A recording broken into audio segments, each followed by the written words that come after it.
Di lang physical product, meron pa silang AI product. Okay, so maraming pagbabago. Okay, so ibig sabihin talagang ang graph niyan pataas, oh. Talagang hanggang ngayon nag-expand pa rin sila.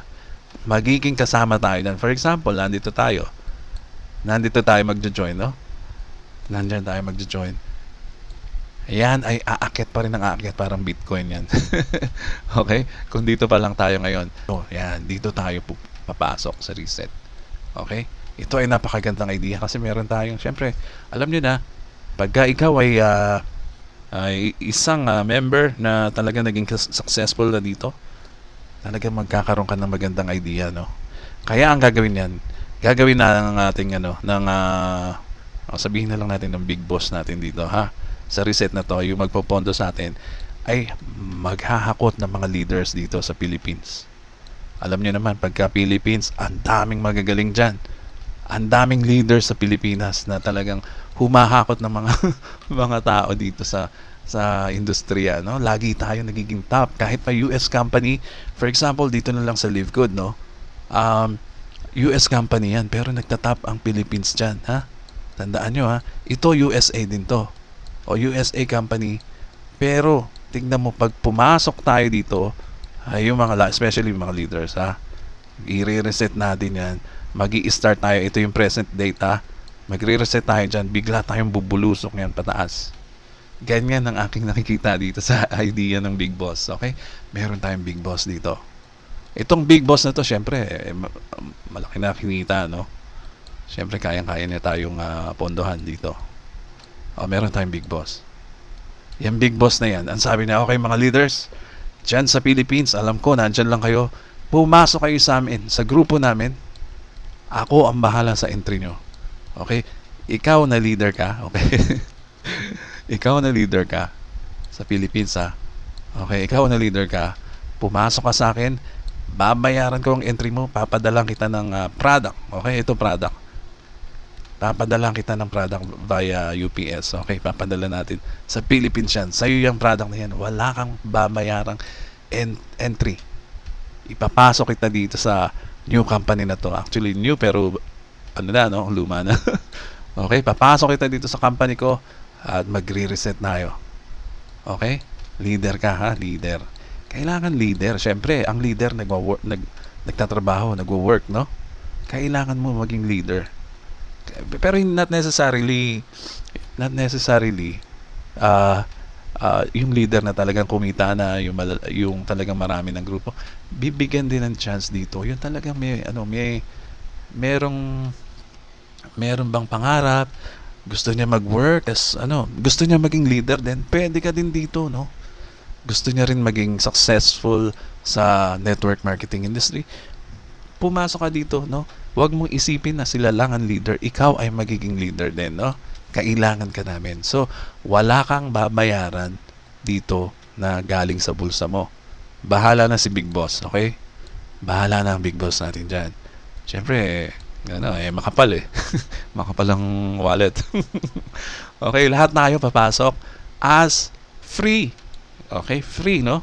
Pero may bayad, syempre. Tayo lang gagawa nitong reset, May bayad ang bawat member dito pumasok. Wala namang free. Sa Global Premier lang may free, by the way, ha? Dito may free entry. Pero kailangan mo mag-work, no? Dito, para kumita ka. Siyempre, lahat naman kailangan mag-work. Pero iba-iba naman klaseng work yan, no? So, dito, as leader, meron kang product, wala kang ilalabas. Pag pasok ka ng another member, okay, hanap mo ko ng mga more leaders dyan sa Philippines. O yung mga may pangarap maging leader. Yan. Ipapasok niya to, no? So, ipapasok niya to. Papadalahan din ni Big Boss yan ng product galing sa company, no? Via UPS sa US, no?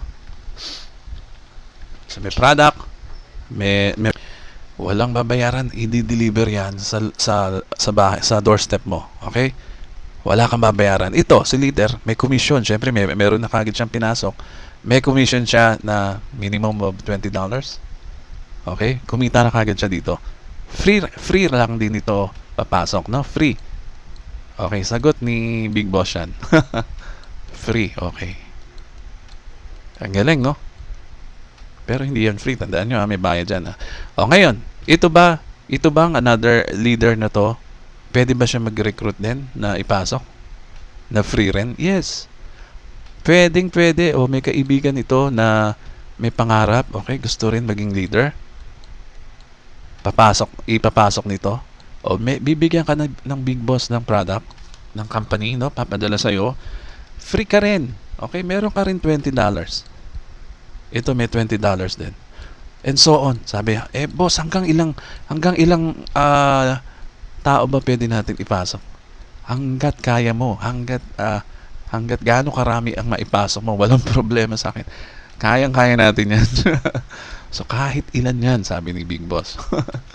Kahit ilan yan, pwede mong ipasok dito sa akin at gagawa tayo ng reset explosion dito sa company na to na patuloy na na lumalaki, no? So lahat 'yan, bayad. Okay, may product ipapadala sa bahay. Bayad, and then may commission, lahat kayo may commission na wala kayong nilabas na puhunan. Okay? Ang puhunan lang dito talaga, syempre, yung trabahuhin mo. Ang maganda dito, ang trabaho natin dito ay pinadali. Pinadali ni Big Boss. 'Di ba? Bakit kamo? Kasi lahat ng yayayain mo free, bibigyan ng produkto. Free lahat 'yan, oh. Pinadali ang trabaho natin. Sige, ipamigay niyo yung mga products na 'yan for free. I-register natin 'yan dito sa system ng ating company at kikita kayo ng dollars. Okay? Sino tatanggi? Sa free, merong product ka marireceive. Wala kang ilalabas na puhunan. Sige, tingnan natin. I-comment nyo dyan kung ayaw mo sumali. Ayaw ko pa sumali kasi baka scam yan. Hindi. So, ito ang imposible maging scam kasi long time running company na to, ha? Tandaan nyo, long time running company na parang bago dahil pagpasok natin dyan, sigurado mag-e-explode tayo dito, no? Dito tayo mag-e-explode dito. Yan. Lalong lalaking company yan. Lalong lalaki ang company na yan. Okay? So, ayan, bali, ganito tingnan nyo yung aking description or yung pinned comment. Meron dyan link para makapag-fill out kayo ng form at mag-submit. Okay? Sa ngayon, ang ginagamit natin, Google Form, no? Kasi, kailangan natin ng kanya-kanyang database, no? For example, Edgy, ipasa mo sa akin yung database mo at ipapa-encode natin yan sa office. Okay? Ganun lang. So, ganun lang ang dito. Kasimple. Pero later on, wala nang ganun, ha? Sa una lang to. Bali, bali nagpre-prepare tayo sa reset, ha? Ganyan. So, kung interested kayo, ewan ko kung bakit tatanggihan mo to. Kahit sabihin mong meron kang ginagawang mga businesses, no? Meron ka nito, or other businesses na kung ano-ano pinopromote mo, hindi yan magko-conflict. Don't worry, hindi yan magko-conflict. Well, pagka online naman, wala na mahirap sa online, no? Lahat automated eh. Lahat madali gawin, pindot-pindot ka na lang eh, no? Siguro mahirap 'yan nung mga early days ng ng mga ganitong negosyo kasi manual mo ginagawa. Hindi mo talaga pwedeng pagsabayan eh. Sa ngayon, pwede mo i-juggle yung mga iba-ibang companies na yan na sabay-sabay, no? Ano sa palagay mo? Kahit sabihin pa natin, ay, naku, ito naman, ang daming pinopromote. Ewan ko, sa iba masama ang tingin sa ganun. Yung iba naman, okay lang. Hindi ko tuloy alam.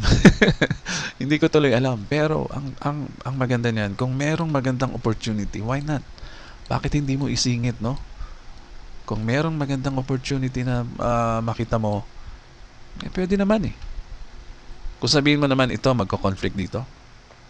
Well, sa palagay ko, pwede, pero depende rin yan sa tao talaga. Okay? Maaaring magkakaiba naman yung produkto nila. Hindi naman masyadong similar o hindi naman masyadong close sa pinoproduce na produkto.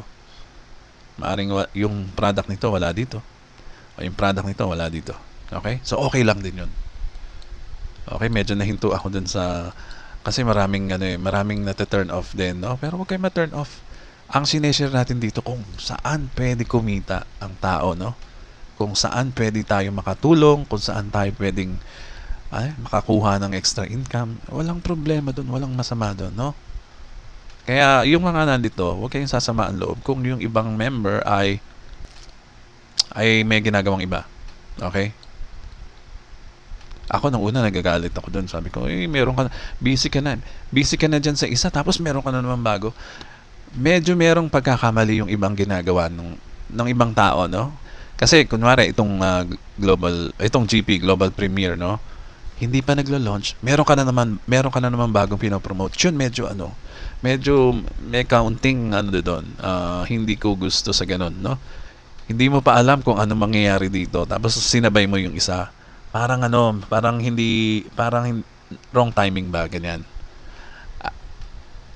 Okay, parang wrong timing. Pero sa ngayon, dahil ito ay launch na, no? Okay na, nakita natin ang flow, nakita natin kung paano nagwo-work and everything. Nakita na natin umaandar na to. So pwede na mamamanage na natin to kahit tumingin tayo sa iba. Yun ba ang ibig sabihin? Kumbaga alam na natin to Okay? Saka alam na natin na ito ay makakatulong dito. Okay? Pwede ito i-advertise dito. Ito ay makakatulong dito. Okay? Ito pwedeng mag-advertise dito. Kasi worldwide naman to So hindi mo naman, yung ibang bansa naman hindi nila alam to. Yung ibang bansa naman hindi nila alam to. So ito ay makakatulong sa mga ito, no? Okay? So okay lang 'yan. And then yun lang, bali siguro naman nakuha niyo yung ibig ko sabihin diyan. Basta tingnan niyo yung aking description or comment, nandiyan yung link. Mag-register kayo para makapasok kayo sa amin, no?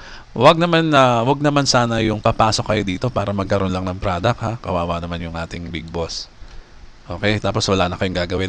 Wag niyong ugaliin yung mga nakasanayan natin dito sa Philippines, yung aasa kay upline, aasa sa spillover. Naku, kalimutan niyo na yun. Walang ibang makakatulong sa inyo kundi yung sarili nyong effort.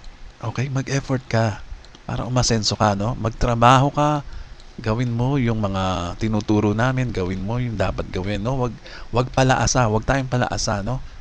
So napakadali namang business nito. Mag-aral tayo, gawin natin ang dapat, no? Hindi yung asahan system, no? Hindi pwede tamad sa ganito. Kaya ang mas kailangan namin talaga, sa totoo lang, no, dito sa reset na to ay yung mga may pangarap na maging leader. Isipin mo, magiging leader, ibig sabihin na mag-move forward ka, no?